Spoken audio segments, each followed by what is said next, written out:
Hello, hello. Thank you for tuning in to ChannelBK. My name is Brian. Top 3 concerts of 2025. I'm not going to have honorable mentions. I actually didn't go to too many shows this year.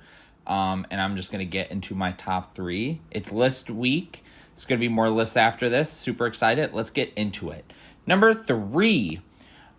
So I originally had this labeled as something else, but theoretically, the more I thought about it, I was like, no, it's not a feature, this artist. It's more of both these artists were the touring stars. The Grand National Tour, Kendrick Lamar and SZA, featuring DJ Mustard. I originally had featuring SZA, but the more I thought about it, I'm like, it was both of them. So they were at Ford Field here in Detroit, and that was a big deal, big stadium tour for Kendrick Lamar and SZA. And DJ Mustard did a fun time, getting the show started. There was some kind of goofiness there that was fun. And then the show began, and I did not look into the set list, but I looked into how long it was going to be. And that's when I realized, okay, so they're definitely not doing a, SZA opens and, it's going to be full-on Kendrick, back to SZA, back to Kendrick, back to SZA. Realistically, I actually think that was a cool idea. I like SZA. I'm not, I didn't see this concert for her, but I think this is a cool way of doing this because then it kind of gets everybody there at one time, and then you're sort of just experiencing the tour as a whole. I will say it did feel jarring for some of her stuff at the end where she was doing all of her crazy freaking wilderness stuff with the big ants and the dancers that looked like praying mantises and all that crap.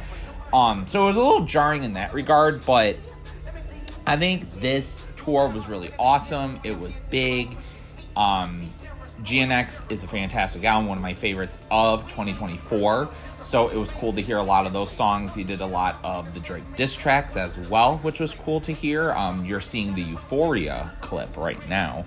And it was just a great time. See, Kendrick, I have now seen him 4 times. I saw him open for Kanye on the Damn tour, on the Miss Morale tour, and this tour.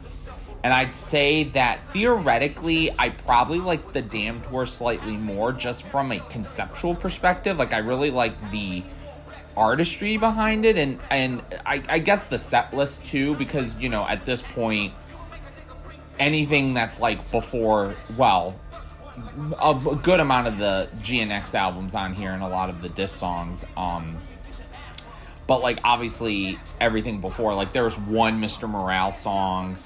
I feel like there was a decent amount of Damn. He usually only does All Right.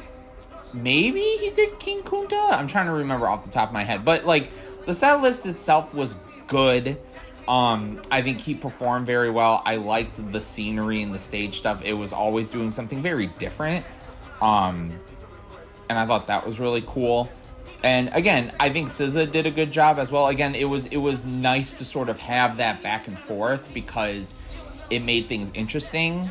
And they had clever ways of transitioning from one artist to the other. Again, my problem was, I think just near the end, some of SZA's stuff was so vastly different that it could work as its own show. But overall, I think it was a good show. Number 2, the No Name Tour, Jack White at the Masonic Temple Theater, featuring a band called 208. Every opener, I think, was different on this tour, or it was not every single show, but some show, they would repeat people, or it'd be 2 shows in a row. They may have had the same opener, what have you. There was 2 different shows at the Masonic, because the first one sold out, so he added another show, or it was just he had 2 shows, I don't remember, and both set lists were vastly different. People were going to both. I went to the first night, and 208 as an opener, they didn't really do much for me. That's no disrespect. It was what it was. However, Jack White, holy crap. This show was bananas. For Jack White to be at the age that he's at and how deep he is into his career, this show was bonkers. We were getting newer songs, obviously, from No Name, which was nice. He was doing some of, the obvious big hit songs that he's done with the White Stripes, or, deep cuts from the White Stripes. He's, kind of going all along his catalog. He did other solo songs of his.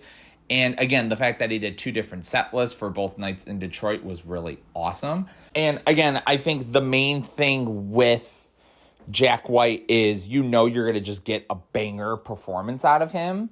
And this show was definitely that. Again, the energy level was so high. The set list itself, I don't remember being it wasn't the most extravagant or long set list, but the show went on for a while. He was going. This was, I think, one of the longest concerts I've ever been to. And he was just, it was such a fun time, because it felt like such a mix of a jam mixed with actual a set list, but then him kind of riffing off of other things, and him just kind of going back and forth was amazing.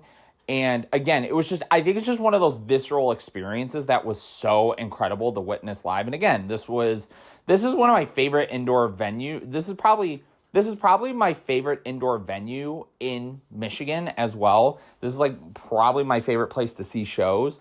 And he just blew the roof off that place. It was awesome. And it's been kind of a dream to finally see Jack White live, and I'm glad that I was able to.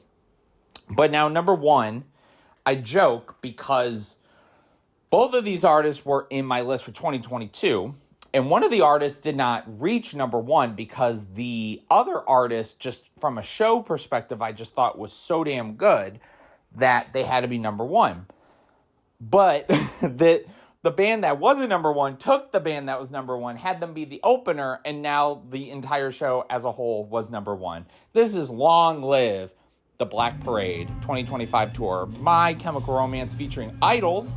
I got to see them at Fenway Park. Super exciting, because the main reason why I wanted to go, because out of all the openers, Idols was one where I was like, oh, that's a great show.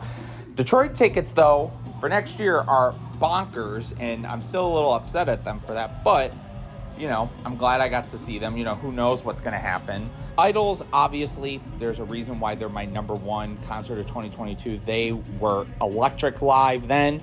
They still are. Stage presence is still through the roof. It was really cool to sort of hear some of the newer songs that they have. The set list I thought was actually really good too, and it felt like they played for a while, which was also really nice. They gave them a little bit of a stage thing as well. It wasn't with concerts like this, they don't really do much. They had the Idols logo on the back, and, they were using that stage very, very well.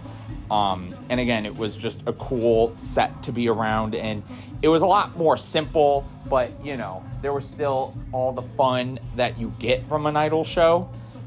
And then the Black Parade, aka My Chem. I went into this, so here's the thing. I am not as into all of the stuff that was going out with this album. I wish, right, with them nowadays. But I was not so into what was going on live.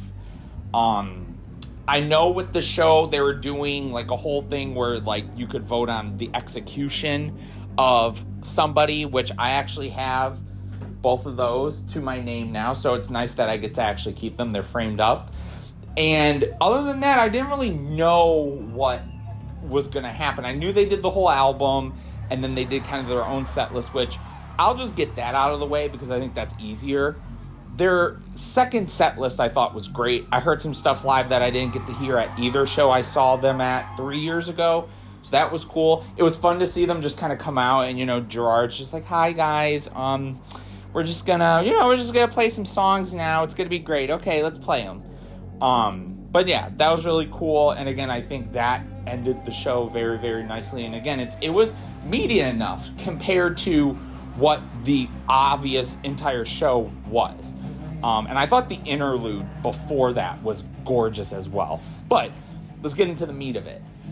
The stage presence and the conception of this was pretty dope. Again, I had no idea what was going on. Everyone else had the lore going into it. Everyone knew kind of the know of it. They had, it was sort of like, I don't want to say, like, I mean, I feel like it's very obviously kind of a rip off of, like, Russia and the imagery of that as well. They had a camera on a guy who basically got to act the entire night as, like, the quote-unquote, like, leader or dictator. And it was fun to kind of look up and just see him clapping and, like, he was, like, bobbing his head and, tapping his feet and his finger and stuff. That was really fun. Again, they played the album front to back. I liked how the story of them playing the album was laid out, because it always felt like it never felt like it felt very meticulous. It wasn't like between each song they had to do some story or like have to build something up or do this or do that. It felt like every time a song was over, you would get something different. And then, like, even their interactions with the audience. They didn't interact with the audience every single time. Sometimes they did. And they're all in character. And they did some funny bits on stage, some goofy stuff. Again, there's storytelling there. It was a good mix of storytelling, interacting with the audience, letting things on stage breathe. So, nothing's happening and it goes into a new song. And again, like, I think the actual design and premise of the stage show was really well done as well. I thought it was really cool, all the different things that would happen and change. I thought, like, with the video boards, they'd have, like, that skyline, like that dreary skyline that I thought was awesome. It was cool to hear my favorite song by them, because I never saw them live when they were on that tour. So it was cool for me to sort of experience that completely on its own, which is obviously the footage you're watching now, probably mostly. But, I mean, overall, and they sounded fantastic, honestly. Like, I was very impressed with that as well, because this whole thing, like, it sort of became a thing, I believe, last year, I think last year, when they did the When We Were Young Fest with it. And I was sort of like, okay, like, let's see how this ends up being. And they did a lot of work, and it is very intricate and detailed, and I think it worked out very well. And again, they sound really good. This felt like the right way to do it, because it doesn't feel like it's just, we're going to do the whole album. It felt like a continuation from the storyline, which I think was also really, really cool. This is going to be the thing that people are going to listen to, and they're going to go, kill him.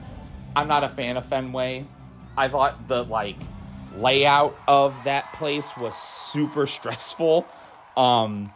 It just was not my thing, but, I guess go Red Sox. But if you saw any of these shows in 2025, or whatever other shows you want to talk about, leave them in the comments below in your thoughts and opinions, or were you at any of these specific shows?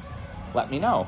Like, comment, subscribe, check out the lists that are going to be coming out after this, and check out everything. It's going to be exciting. Year end, all the lists are coming, all the fun goodies. So until then, thank you all so much for watching, and thank you for tuning in to ChannelBK. Peace out, everyone.